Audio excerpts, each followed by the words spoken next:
Sir প্ৰথমে আপোনাক আমাৰ আলি আই লৃগাঙৰ নয়াবজাৰ তলিৰ পৰা আপোনাক স্বাগতম জনাইছোঁ আৰু লগতে নতুন বছৰৰ আমাৰ আলি আই লৃগাং এইটো আপোনাৰ আলি আই লৃগাং শুভেচ্ছা থাকিল।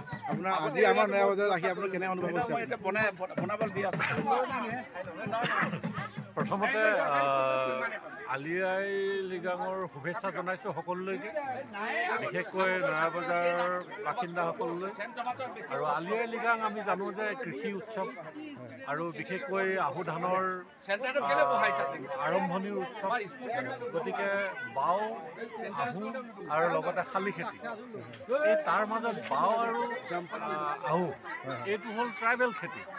গতিকে জনজাতীয় খেতি কৰাক লৈ যিমানবোৰ কৃষি উৎসৱ আছে, সেই কৃষি উৎসৱবিলাকে এনেকুৱা ধৰণে ৰাইজখনক একেলগ কৰে।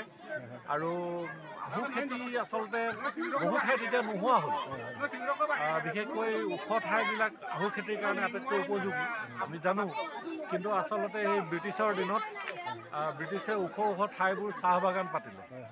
গতিকে চাহ বাগান পতাৰ কাৰণে আচলতে লাহে লাহে ব্ৰিটিছে সেই যিবিলাক মানুহ তাত আহু ধানৰ খেতি কৰিছিলে বা গাঁও আছিলে সেইবিলাকক খেদি পঠালে। তাৰ পৰা খেদি পঠোৱাৰ কাৰণে তেওঁলোকে সেই ট্ৰাইবেল মানুহবিলাক আৰু পিছলৈ ভিতৰলৈ সোমাই গ'ল।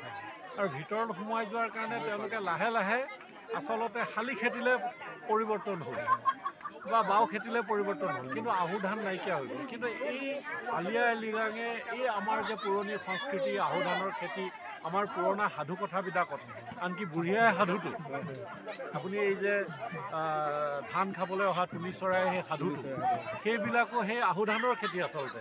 লক্ষ্মীনাথ বেজবৰুৱাই যেতিয়া বুঢ়ী আই সাধু লিখিছিল তেতিয়াও সেই আহু ধানেই লিখিছিল, আহু ধানৰ কথাই আছিলে আচলতে। আমি আহু ধানৰ কথাটো পাহৰি গ'লোঁ, ছিগনিফিকেঞ্চটোৱে পাহৰি গ'লোঁ। কিন্তু এই আলি আই লৃগাঙে সেই গোটেই সংস্কৃতিটোক ধৰি ৰাখিছে, সংস্কৃতিটোক আগুৱাই লৈ গৈছে।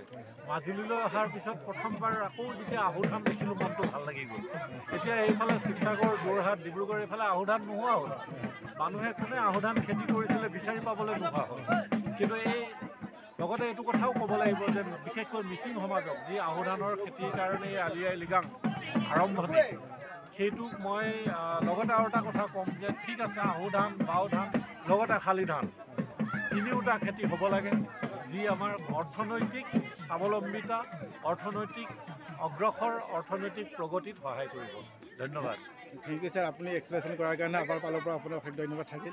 আপুনি এনেধৰণৰ সহায় সহযোগিতাৰ লগতে আমাৰ যি কালচাৰবিলাক আপুনি চাই আপোনাৰ যদি সেইবিলাক মন্তব্য দিয়াৰ কাৰণে আমাৰ ফালৰ পৰা অশেষ ধন্যবাদ থাকিল। সেইটোৱে থেংক ইউ আপোনাৰ।